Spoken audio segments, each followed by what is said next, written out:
स्वागत है गाइस यार आपका हमारे YouTube चैनल में, जिसमें हम लोग आज स्टार्ट करने वाले एक नई सीरीज, जिसमें मैं पढ़ाने वाला हूँ आपको ग्रुप डी से रिलेटेड साइंस के कुछ ऐसे क्वेश्चंस जो आपके यार जरूर आने वाले हैं पेपर पे। तो यार चलो आज की वीडियो को स्टार्ट करते हैं। सबसे पहले क्वेश्चन जो हमारा होने वाला है वो है कार्य का ऐसा ही मात्रक। तो भाई कार्य का ऐसा ही मात्रक क्या होता है, जल्दी से कमेंट कर दो। और जिसको नहीं पता तो मैं बता देता हूँ, वो होता है जूल। तो इसका ध्यान रखना, कार्य का ऐसा ही मात्रक होता है जूल। ठीक है मेरे भाई। अब चलते हैं दूसरे क्वेश्चन पे। हाँ भाई, दूसरा क्वेश्चन है हमारा, लेंस की क्षमता का मात्रक क्या होता है। तो बस लेंस की क्षमता का मात्रक होता है यार बी, डायोप्टर। यानी कि बी यार, आंसर याद रखना है, डायोप्टर लेंस की क्षमता का मात्रक होता है। चलो यार इसके आगे बढ़ते हैं, हम क्वेश्चन नंबर 3 देखते हैं क्या है आज का। क्वेश्चन नंबर 3 है यार, स्वस्थ मानव रक्त का पीएच मान कितना होता है। तो यार जिसको पता है वो कमेंट कर सकता है, और अगर नहीं पता तो मैं बता देता हूँ, स्वस्थ मानव रक्त का पीएच मान होता है 7.4। अब भाई मैं यहाँ बीच में ही आपको एक चीज़ और बता देता हूँ यार, आप लोगों को क्या क्या क्या करना है। यार आप लोगों को ना अपने अपने आंसर्स जो है ना आपको लिखने हैं अपने पास। ये कॉपी में भी लिख सकते हो या फिर अपने पास लिख सकते हो, और आपको अपना स्कोर बताना है कि इन 50 क्वेश्चंस में से आपके कितने नंबर आए हैं। और भाई जिसके ज़्यादा नंबर आए हैं, इसका मतलब भाई उसकी तैयारी एकदम बढ़िया चल रही है। तो चले यार चलते हैं अगले क्वेश्चन में। आज का क्वेश्चन नंबर 4। आज का क्वेश्चन नंबर 4 है, चींटी के डंक में कौन सा अम्ल पाया जाता है। तो भाई बताओ सब लोग, चींटी के डंक में कौन सा अम्ल पाया जाता है। चींटी के डंक में पाया जाता है मेथनोइक अम्ल, यानी कि पॉइंट सी, ऑप्शन सी यार याद रखना, मेथनोइक अम्ल चींटी के डंक में पाया जाता है। अगला क्वेश्चन है आवृत्ति। आवृत्ति का मात्रक क्या होता है। तो भाई सब लोग अब कमेंट करके बता दो या फिर अपना आंसर बता दो, आवृत्ति का ऐसा ही मात्रक क्या होता है। आवृत्ति का ऐसा ही मात्रक होता है hertz, H G, sorry H Z, hertz ऐसे लिखते हैं, एच जेड। और आज का आंसर है। आज का अगला क्वेश्चन है, आधुनिक आवर्त सारणी सारणी किस पर आधारित है। तो भाई अगर आपको आंसर पता है तो आप बताओ आंसर, और स्कोर अपने लिखते रहना। आधुनिक आवर्त सारणी किस पर आधारित है, इसका आंसर है भाई ऑप्शन नंबर बी, परमाणु संख्या पर आधारित है। ठीक है यार, ध्यान रखना, परमाणु संख्या पर आधारित है आधुनिक आवर्त सारणी। अब चलो आगे बढ़ते हैं अगले क्वेश्चन पे। अब अगला क्वेश्चन है हमारा, ध्वनि की चाल क्या होती है, ध्वनि की चाल अधिकतम किस में होती है। तो ध्वनि की चाल अधिकतम किस में होती है, भाई वो है आंसर नंबर डी, यानी कि इस्पात में। भाई ये ध्यान रखना, ध्वनि की चाल अधिकतम होती है इस्पात में, स्टील में। अब चलो यार आगे अगले क्वेश्चन पे बढ़ते हैं, और अगला क्वेश्चन दिखाता हूँ मैं आपको, मानव शरीर की सबसे बड़ी ग्रंथि कौन सी है। अब भाई जिसको भी पता है वो आंसर लिख देना और अपने टाइप कर देना। मानव शरीर की सबसे बड़ी ग्रंथि होती है लिवर, यानी कि यकृत, ऑप्शन नंबर बी। अब यार ये हमारा आंसर हो चुका है। चलो आगे बढ़ते हैं अगले क्वेश्चन पे। अब यार आज का क्वेश्चन नंबर 9 है हमारा, इंसुलिन हार्मोन का स्त्रावण कहाँ से होता है। तो भाई इंसुलिन हार्मोन का स्त्रावण कहाँ से होता है, इसका आंसर है ऑप्शन नंबर बी, यानी कि अग्नाशय से। इसका आंसर याद रखना, इंसुलिन हार्मोन का स्त्रावण जो होता है वो अग्नाशय से होता है। और भाई ये बहुत बार ग्रुप डी में पूछा गया है। अब आगे बढ़ते हैं, आगे मैं अगला क्वेश्चन बताता हूँ आपको, और जिप्सम को गर्म करने पर क्या प्राप्त होता है। तो भाई जिप्सम को गर्म करने पे हमें क्या प्राप्त होता है, प्लास्टर ऑफ पेरिस, यानी कि ऑप्शन नंबर सी प्राप्त होता है। ध्यान रखना सब लोग यार, ये भी इंपॉर्टेंट ऑप्शन है, क्वेश्चन है, जिप्सम को गर्म करने पे क्या प्राप्त होता है। अब चलते हैं आगे अगले क्वेश्चन पे, क्वेश्चन नंबर 11। ओम का नियम, ओम का नियम क्या है, ओम का नियम बताना है सबको, ओम का नियम क्या है। तो इसका आंसर है भाई ऑप्शन नंबर सी, V बराबर आई इंटू आर। इसका आंसर याद रखना, V बराबर आई इंटू आर, ओम का नियम। भाई ग्रुप डी में पूछा गया है इससे पहले, PYQ में, मैं इसलिए बता रहा हूँ भाई, इससे बहुत बार इससे रिलेटेड क्वेश्चन आया है, तो याद रखना। चलो यार बढ़ते हैं अपने अगले क्वेश्चन पे, क्वेश्चन नंबर 12 पे। और भाई क्वेश्चन नंबर 12 है, नेत्र के रेटिना पर बनने वाला प्रतिबिंब कैसा होता है। तो यार नेत्र के रेटिना पर जो बनने वाला प्रतिबिंब होता है ना, वो होता है वास्तविक और उल्टा। तो इसका आंसर सब लोग याद रखना भाई, जो नेत्र के रेटिना पर बनने वाला प्रतिबिंब होता है वो होता है वास्तविक और उल्टा, ऑप्शन नंबर सी। अब आगे बढ़ते हैं अगले क्वेश्चन पे, क्वेश्चन नंबर 13, निकट दृष्टि दोष के निवारण के लिए कौन सा लेंस या यूज किया जाता है, प्रयुक्त लेंस कौन सा यूज होता है। तो भाई आपको ध्यान रखना है इसका आंसर है ऑप्शन नंबर बी, अवतल लेंस। निकट दृष्टि दोष जो होता है ना भाई, उसके लिए हमारा यूज किया जाता है अवतल लेंस। भाई ये ऑप्शन, इसके आंसर याद रखना, ये भी पेपर में एक बार आ चुका है। तो भाई मैं चाहता हूँ कि आप लोग ऐसे इंपॉर्टेंट क्वेश्चंस का ध्यान रखो, और भाई अपने अपने स्कोर गिनते रहना। मैं लास्ट में पूछने वाला हूँ, सबको कमेंट करके अपना आंसर बताना है, और भाई जिसके सबसे ज़्यादा स्कोर होंगे उसको नेक्स्ट वीडियो में शाउट आउट दिया जाएगा। चलो यार आगे बढ़ते हैं नेक्स्ट क्वेश्चन पे, क्वेश्चन नंबर 14। पृथ्वी के केंद्र पर गुरुत्वीय त्वरण जी का मान कितना होता है? भाई पृथ्वी के केंद्र पर जो गुरुत्वीय त्वरण होता है ना, वो उसका मान होता है 0। पृथ्वी के केंद्र पर पूछा गया है, इसका आंसर याद रखना, कोई भी ऑप्शन नंबर ए नहीं बताएगा, तो आंसर है इसका 0। ठीक है, ऑप्शन नंबर सी। अब आगे बढ़ते हैं अगले क्वेश्चन पे। भाई हमारा अगला क्वेश्चन है, विटामिन सी का सबसे अच्छा उच्चतम स्रोत कौन सा है? अब भाई विटामिन सी का सबसे उच्चतम स्रोत है क्या? आपको तो हिंट दिख ही गया है भाई, मैं क्या बोलूँ। ऑप्शन नंबर बी आंवला। ऑप्शन नंबर बी आंवला होता है विटामिन सी का उच्चतम स्रोत। चलते अपने अगले क्वेश्चन पे। लोहे पर जंग लगना किस प्रकार की अभिक्रिया है? लोहे पर जंग लगना बताओ यार सब लोग, किस प्रकार की अभिक्रिया है? ये एक ऑक्सीकरण अभिक्रिया है, ऑप्शन नंबर बी। ठीक है, इसका ध्यान रखना, ऑप्शन नंबर बी ऑक्सीकरण अभिक्रिया। चलते हैं अगले क्वेश्चन पे। एलपीजी यानी कि रसोई गैस का मुख्य घटक क्या है? जो आपके घर में जो रसोई गैस आती है यानी कि सिलेंडर आता है, उसमें जो इम्पोर्टेंट उसका कौन सा गैस मुख्य घटक है? इसका आंसर भाई ब्यूटेन और प्रोपेन, ऑप्शन नंबर सी। याद रखना, ये भी भाई उसमें आ चुका है रेलवे के ग्रुप डी एग्जाम में कि एलपीजी में कौन सा गैस पाई जाती है। तो इसका आंसर आपको याद रखना है ब्यूटेन और प्रोपेन, ऑप्शन नंबर सी। अब चलते हैं हमारे अगले क्वेश्चन में। भाई अगला क्वेश्चन है हमारा, डीएनए की द्विकुंडलित संरचना यानी कि डबल हेलिक्स किसने दी थी? चलो भाई आंसर बताओ सब लोग, मैं तो बता ही दूंगा। और भाई जिसको पता है इसका आंसर आप लोग कमेंट में बताना, ठीक है। लास्ट में बाकी मैं चेक करूंगा किसकी कमेंट सही आया है, किसका सही आंसर आया है, कमेंट में बताना है। क्वेश्चन नंबर 58, डीएनए की द्विकुंडलित संरचना डबल हेलिक्स किसने दी थी? चलो आगे बढ़ते हैं क्वेश्चन नंबर 19 पे। क्वेश्चन नंबर 19 है हमारा, 2 किलोवाट की एक मशीन 1 घंटे में कितनी ऊर्जा खर्च करेगी? तो भाई बताओ, 2 किलोवाट की एक मशीन 1 घंटे में कितनी ऊर्जा खर्च करेगी? तो इसका आंसर है भाई ऑप्शन नंबर बी। भाई 2 किलोवाट की मशीन है, 1 घंटे में उतनी ऊर्जा खर्च करेगी, 2 किलोवाट आवर। सही आंसर है इसका बी। अब चलते हैं अगले क्वेश्चन पे। आज का जो क्वेश्चन है क्वेश्चन नंबर 20, वो है साधारण नमक का रासायनिक नाम क्या होता है? तो भाई कमेंट करके बताओ, जब तक मैं आपको बता देता हूँ। साधारण नमक का जो रासायनिक नाम होता है वो है हमारा सोडियम क्लोराइड, NaCl। ये याद रखना, सोडियम क्लोराइड होता है साधारण नमक का रासायनिक नाम। ऑप्शन नंबर बी, ये याद रखना आंसर। अब चलते हैं अगले क्वेश्चन पे। हमारा अगला क्वेश्चन है, F बराबर m/a न्यूटन के किस नियम को दर्शाता है? अब भाई जिसको पता है इसका आंसर देने वाला है, बाकी मैं बता देता हूँ। F बराबर m/a न्यूटन के जिस नियम को दर्शाता है वो है आंसर नंबर 2 यानी कि बी, द्वितीय नियम। भाई ये याद रखना, F बराबर m/a न्यूटन का दूसरा नियम है, उसमें न्यूटन ने बताया है F बराबर m/a होता है। चलते अगले क्वेश्चन में, क्वेश्चन नंबर 22। और आज का हमारा क्वेश्चन नंबर 22 है, लाल रक्त कोशिकाओं RBC का जीवन काल कितना होता है? तो भाई इसका भी आंसर याद रखना है, ये भी इंपॉर्टेंट क्वेश्चन है। लाल रक्त कोशिकाओं का जो जीवन काल होता है भाई वो होता है 120 दिन, आंसर नंबर सी। ठीक है, ऑप्शन नंबर सी याद रखना सब लोग, 120 दिन लाल रक्त कोशिकाओं का जीवन काल होता है। चलते हमारे अगले क्वेश्चन पे। हमारा अगला क्वेश्चन है, सर्वदाता रक्त समूह कौन सा है? भाई वो कौन सा रक्त समूह है यानी कि ब्लड ग्रुप है जो सभी को अपना रक्त दे सकता है? ठीक है, तो वो उसका आंसर है O नेगेटिव। इसका आंसर याद रखना, option number C. Option number C O negative है जो सभी को अपना रक्त दे सकता है। चलते हैं हमारे अगले क्वेश्चन पे, क्वेश्चन नंबर 24। भाई कौन सी धातु कमरे के तापमान पर द्रव की अवस्था में रहती है? भाई इसको याद रखना भाई, ये बहुत ही इंपॉर्टेंट क्वेश्चन है और बहुत ज़्यादा पूछा जाता है। पारा, इसका याद रखना आंसर मर्क्यूरी। ये कमरे के तापमान पे भी कौन सी रहती है? द्रव अवस्था में रहती है। और भाई इसको Hg के नाम से भी जाना जाता है, Hg पारा, मर्क्यूरी। इसके अलावा आपसे ये भी पूछा जा सकता है कि भाई कौन सी अधातु है जो कमरे के तापमान पे द्रव के रूप में रहती है? तो उसका आंसर आप लोग लिख सकते हो और भाई कमेंट बॉक्स में कमेंट करके बता सकते हो। फिर भी मैं आपको एक हिंट दे देता हूँ, उसका जो रासायनिक सूत्र या रासायनिक नाम है वो Br करके कुछ होता है। तो आप लोग बता दो उसका फुल फॉर्म या फुल नेम क्या है। चलो आगे चलते हैं अगले क्वेश्चन पे।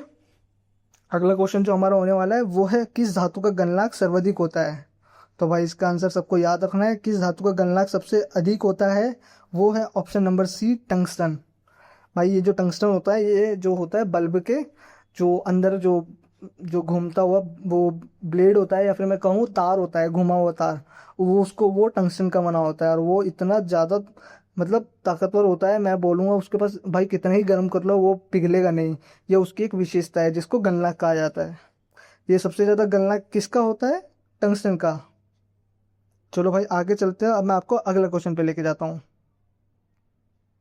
अब चलते हैं क्वेश्चन नंबर 26 पे। क्वेश्चन नंबर 26 है आज का, लार में कौन सा एंजाइम पाया जाता है? तो मेरे भाई लार में कौन सा एंजाइम पाया जाता है? वो है हमारा अमाइलेज एंजाइम। अमाइलेज यानी कि टाइलिन। भाई ये याद रखना, अमाइलेज एंजाइम पाया जाता है लार में, ऑप्शन नंबर बी। चलते हैं हमारे अगले क्वेश्चन पे। Question number 27। हमारा आज का अगला क्वेश्चन यानी क्वेश्चन नंबर 27 है, कोशिका का पावर हाउस किसे कहा जाता है? तो भाई कोशिका का पावर हाउस आपको याद रखना है, ये कोशिका से रिलेटेड बहुत ही इंपॉर्टेंट क्वेश्चन है। और भाई कोशिका का पावर हाउस कहा जाता है माइटोकॉन्ड्रिया को। ठीक है भाई, इसका आंसर याद रखना, माइटोकॉन्ड्रिया को कोशिका का पावर हाउस कहा जाता है, जिसको हिंदी में सूत्र कणिका भी कहा जाता है। इसका आंसर आप लोगों को याद रखना है। चलो चलते हैं हमारे अगले क्वेश्चन पे। क्वेश्चन नंबर 28, प्रकाश वर्ष किसकी इकाई है? तो भाई इसका आंसर आपको याद रखना है, प्रकाश वर्ष भाई दूरी की इकाई है। ये भी एक इंपॉर्टेंट क्वेश्चन है, आपका साइंस में पूछा जाता है ग्रुप डी में, तो प्रकाश वर्ष वाला ये क्वेश्चन याद रखना। अब आते हैं हमारे क्वेश्चन नंबर 29 पे, किसी चालक का प्रतिरोध किस पर निर्भर करता है? भाई ये हमारे विद्युत वाले चैप्टर से रिलेटेड है, जिसमें प्रतिरोधकता का बारे में पूछ रहा है, प्रतिरोध बोल रहा है वैसे यहाँ पे। तो आपको याद रखना है, किसी चालक का प्रतिरोध जो होता है वो विभवांतर पर निर्भर करता है, वोल्टेज। विभवांतर याद रखना, ऑप्शन नंबर डी। अब चलते हैं हमारे अगले क्वेश्चन पे। Question number 30। भाई यहाँ पे पूछा जा रहा है, स्कर्वी रोग किस विटामिन की कमी से होता है? तो आपको अपना आंसर बताना है, विटामिन सी। स्कर्वी रोग जो होता है वो भाई विटामिन सी की वजह से होता है। ठीक है, ये जो विटामिन सी होता है भाई हमको हमारे खट्टे फलों से प्राप्त होता है, जैसे कि संतरा, आंवला। और अभी मैंने विटामिन सी से रिलेटेड आपको एक क्वेश्चन भी और बताया था, जिसमें मैंने बताया था कि जो विटामिन सी का जो सबसे उच्चतम स्रोत है वो है आंवला। अब चलते हैं हमारे अगले क्वेश्चन पे। Question number 31। अब यहाँ पे हमारा जो क्वेश्चन होने वाला है वो है, वायुमंडल में सर्वाधिक मात्रा में पाए जाने वाली अक्रिय गैस। भाई यहाँ पे अक्रिय गैस पूछ रहा है, तो याद रखना, अक्रिय गैस पूछ रहा है यहाँ पे, वायुमंडल में जो सबसे ज्यादा अधिक मात्रा में पाई जाती है उसका आंसर है ऑप्शन नंबर सी, आर्गन। ठीक है, इसका आंसर याद रखना, आर्गन इसका आंसर है। अक्रिय गैस वायुमंडल में सर्वाधिक मात्रा में पाई जाती है, आर्गन है वो। चलते हैं हमारे अगले क्वेश्चन पे। क्वेश्चन नंबर 32, जठर रस का पीएच मान कितना होता है? तो सबको अपना अपना आंसर बताना है भाई। जठर रस जो होता है हमारे अमाशय में पाया जाता है, और ये इसका कितना होता है पीएच मान? इसका पीएच मान होता है भाई, कोई एग्जैक्ट मान तो नहीं है, फिर भी मैं आपको आंसर बता देता हूँ, ए 1.5 से 3.5 के बीच होता है इसका आंसर। 1.5 से 3.5 के बीच का पीएच मान होता है जठर रस का। ठीक है, गैस्ट्रिक जूस याद रखना सब लोग। चलते हैं हमारे अगले क्वेश्चन पे, आवर्त सारणी के ऊर्ध्वाधर स्तंभों को क्या कहते हैं? तो भाई ये याद रखना, आवर्त सारणी के ऊर्ध्वाधर स्तंभों को क्या कहते हैं? ऑप्शन नंबर बी, वर्ग। जिसको भी नहीं पता था भाई वो ये लिख लेना कॉपी में, अपनी अपनी कॉपी में ये क्वेश्चंस आप लिख सकते हो भाई। ये ऐसे क्वेश्चंस हैं जो पीवाईक्यू बेस्ड है, अभी तक ग्रुप डी में सबसे ज़्यादा बार पूछे गए क्वेश्चंस हैं। तो इसके आपको क्या करना है, अपनी अपनी कॉपी में इनको लिख लेना है। और भाई अगर आप नहीं लिख सकते हो तो भाई इस वीडियो को चलाओ और अपना डेली एक एक बार सुन लो भाई, बहुत ही इंपॉर्टेंट क्वेश्चन है, पक्का फंसेंगे आपके पेपर में।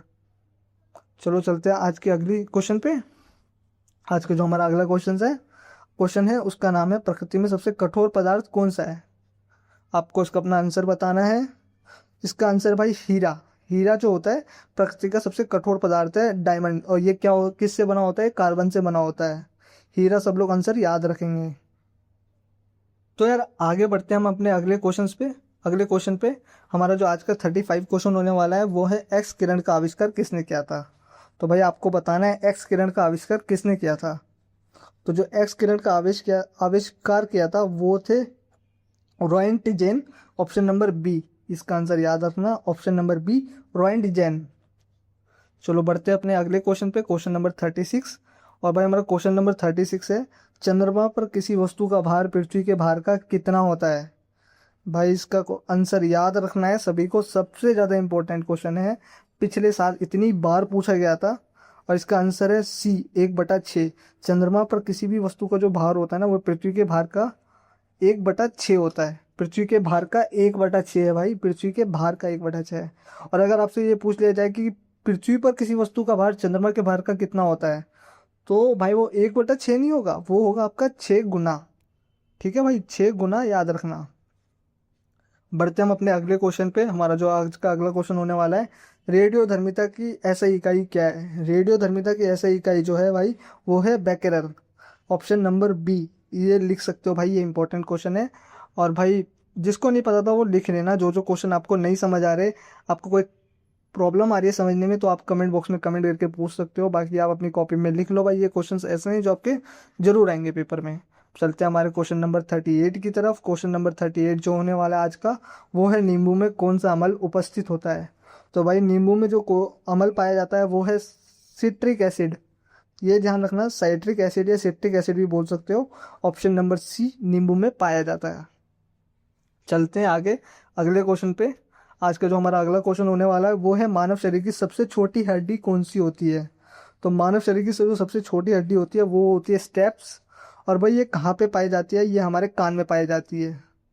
इसका आंसर याद रखना आप लोग। अब चलते हैं हमारे अगले क्वेश्चन पे। क्वेश्चन नंबर 40, वाहनों के पीछे का दृश्य देखने के लिए कौन सा दर्पण प्रयुक्त होता है, यानी कि यूज में होता है। भाई वो जो है उसका नाम है उत्तल दर्पण।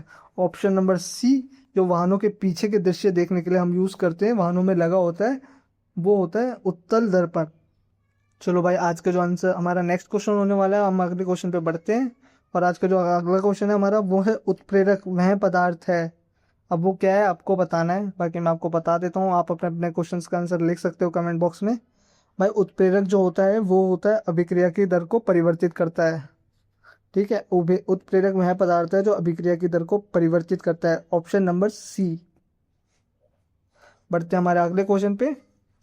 सोने यानी कि गोल्ड की परमाणु संख्या क्या है। सोने, जिसको एयू के नाम से भी जाना जाता है, भाई सोने की परमाणु संख्या बतानी है आपको इस क्वेश्चन में। सोने की जो परमाणु संख्या होती है वो होती है 79। सबको अपना आंसर याद रखना है, 79। एयू गोल्ड की जो परमाणु संख्या होती है वो होती है 79। बढ़ते हैं हमारे अगले क्वेश्चन में। क्वेश्चन नंबर 43, आकाश का नीला रंग किस घटना के कारण होता है।